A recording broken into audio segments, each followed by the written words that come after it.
When molecules collide, there must be a minimum collision energy for the reaction to occur.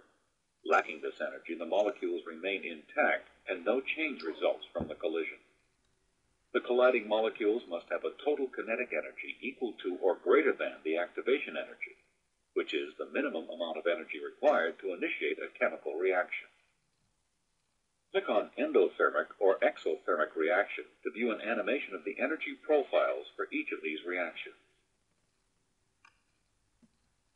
This is an energy profile for nitrogen dioxide, NO2, reacting with carbon monoxide, CO, producing nitrogen monoxide, NO, and carbon dioxide, CO2.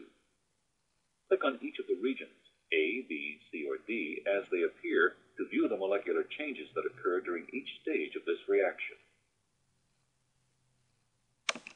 As the two molecules approach each other, an attractive force begins to form between one of the oxygens of nitrogen dioxide and the carbon of carbon monoxide, which is indicated by the dashed line.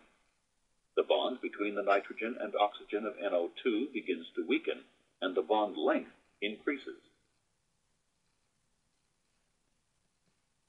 When molecules collide, they form an activated complex, which is a temporary species formed by the reactant molecules as a result of the collision before they form product.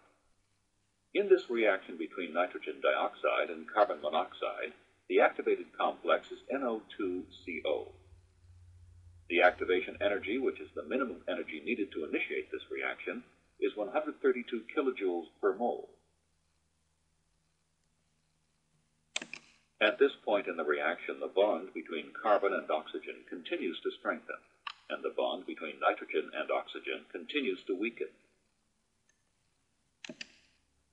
A bond is now formed between carbon and oxygen. The bond between nitrogen and oxygen has broken. The products of this reaction are nitrogen monoxide and carbon dioxide. The products are more stable than the reactants.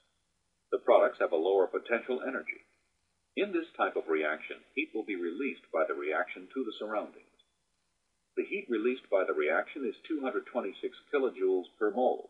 This is an exothermic reaction.